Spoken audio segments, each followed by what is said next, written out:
Hello, esteemed colleagues, and happy Tuesday. Jess Lindgren here, quite possibly your favorite executive assistant in upstate New York.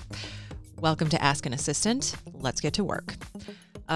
Just a tiny programming note up top. In content planning land, I am working on some deeper dives into a few awesome questions that I've received recently. One that I thought was going to be way simpler, shorter, easier to talk about. And I just uncovered an entire can of worms that I'm really fascinated by. So doing a couple of deeper dives, we're going to go a little bit lighter this week. And the thing that came to mind for me was I updated a couple of email templates this week. So about 3 to 4 times a year, I review and update any canned messages that I regularly send out. The two that got a refresh this week were my podcast guest invitation and podcast guest intake forms. My executive is the host of a business podcast. Thankfully, oh my gosh, he used to be the host of like 3 or 4 different business podcasts at the height of things. We're down to just him being the host of one, which is great. But yes, he is the host of a business podcast, and being the person who has unfettered access to his calendar, I am the person who does all of the coordination and scheduling with all of our guests, which keeps things really simple for a lot of different involved parties. And I just noticed that those two forms, the podcast invitation and the guest intake forms, both needed a little bit of a refresh. Looking at my records, I do try to do this quarterly, but the end of 2023 was pretty bonkers. So looking at my templates as they stand now, September is the last time that I did it for these specific messages, which I do always note when I am tweaking them, rewriting them, what have you. I always put a fresh subject line or a fresh file name that includes the date of my last update. You can do something similar with your file naming system, with any of your digital records, however you might like to keep things going.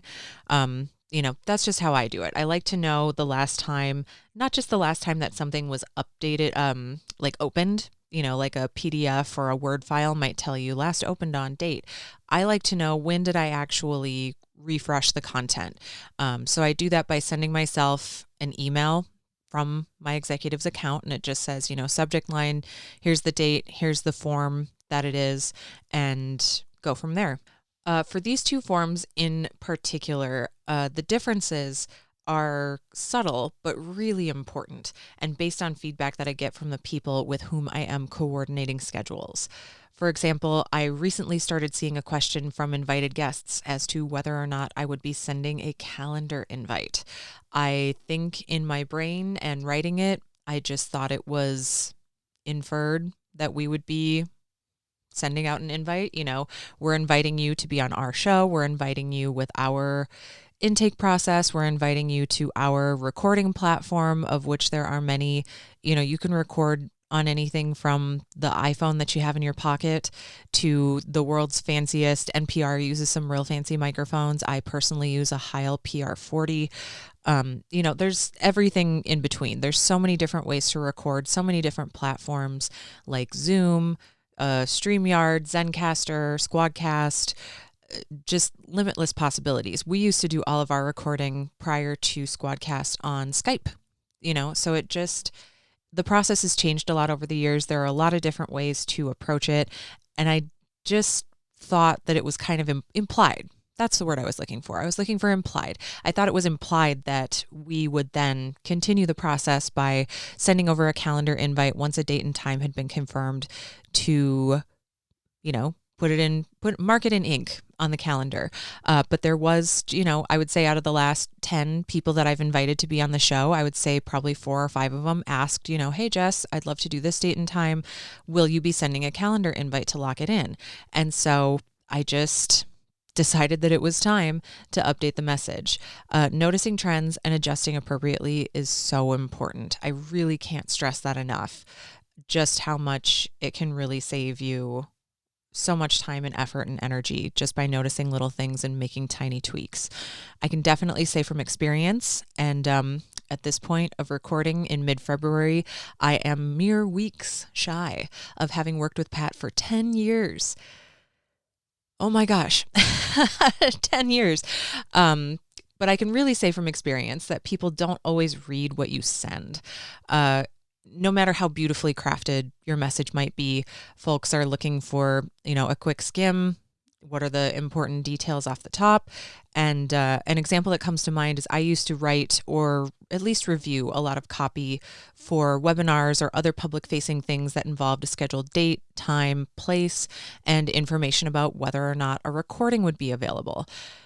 Now, when I say to you that being the person who handled all of the incoming questions and being the person who had reviewed the messages, when I say that I had those messages perfected to include everything. And I do mean everything, like everything, no matter how perfect my messages were. We switched from, sometimes Pat might send, my executive might send out a message that said, webinar happening today. But then based on time zones, if he sent it at 6 p.m. Pacific as a reminder, parts of Europe are 9 hours ahead of Pacific time. So it's not today anymore. If he sent it at 6 p.m. Pacific on a Monday, all of a sudden it's 3 a.m. Central European time in a handful of countries. So just really refining the details over the years to get very specific.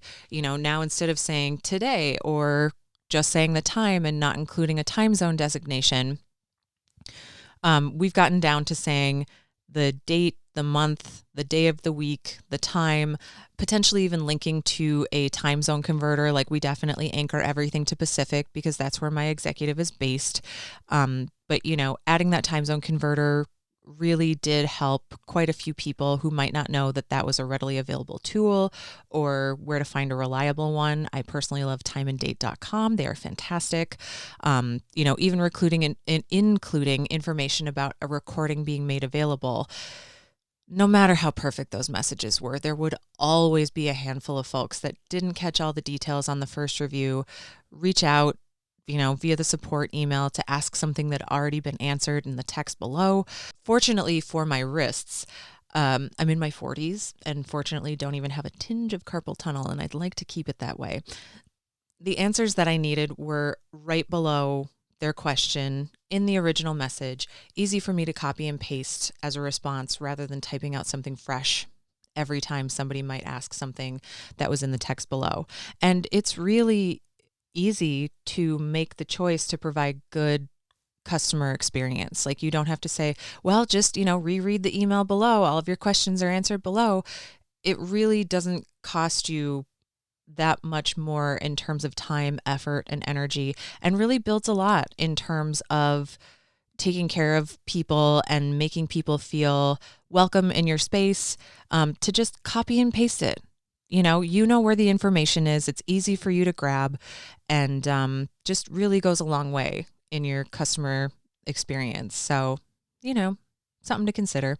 But long story short, I still, even though I am thankfully not responsible for the tens of thousands of people seeing the email messages, now I'm responsible for like tens of people every day, which is a very welcome change. I still apply that same attention to detail with all of my present messages, and I adjust when I see a trend.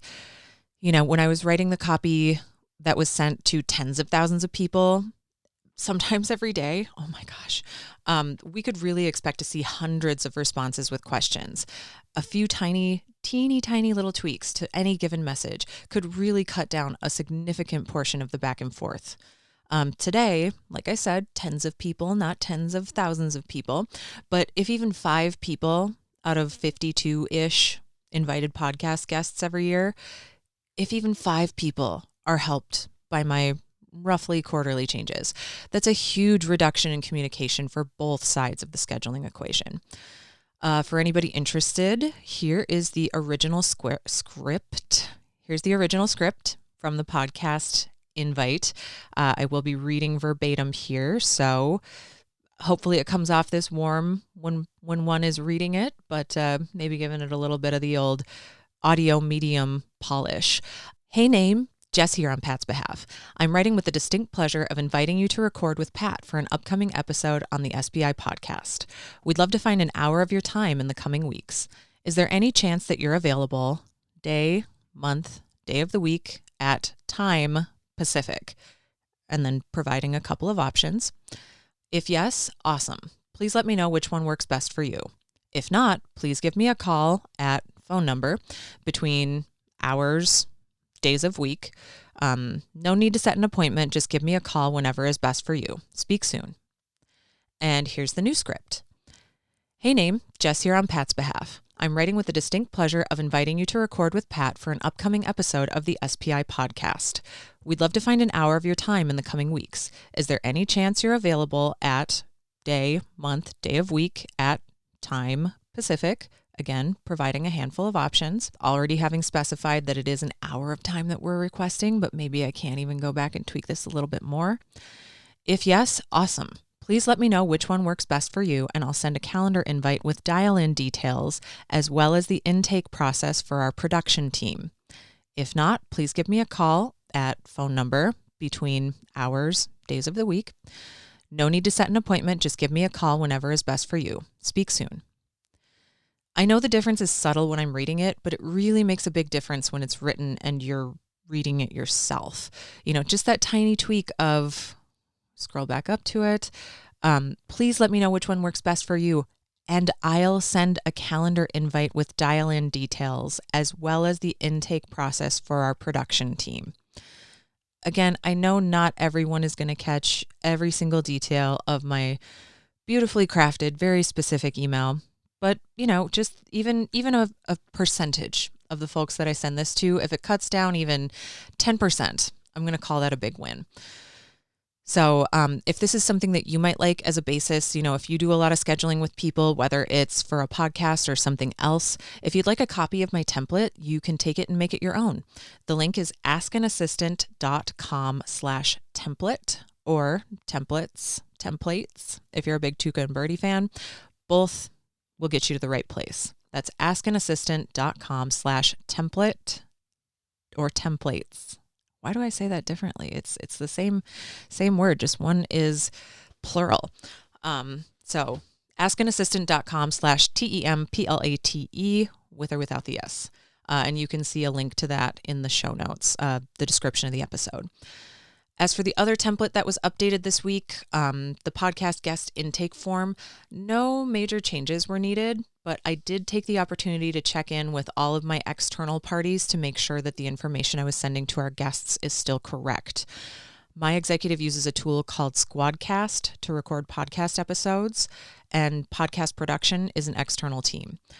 So checking in with Squadcast to make sure that no major changes had been made to their connect and record one sheet, and in with the podcast production team to make sure that I'm still sending out the right process, collecting guest personal details, the guest release, making sure those links are all correct. Nobody changed it and started using a different service that I wasn't aware of. It just shows everybody involved that I'm proactive, I'm paying attention to details, keeping things running smoothly for everyone involved, and making sure that our guests are well taken care of. Again, if you'd like a copy of either template, you can take them and make them your own at askanassistant.com/template or templates. And as ever, wonderful, lovely, esteemed colleagues, drop me a line via askanassistant.com. I don't have a show without you, so please keep your questions coming. Until next week, take care.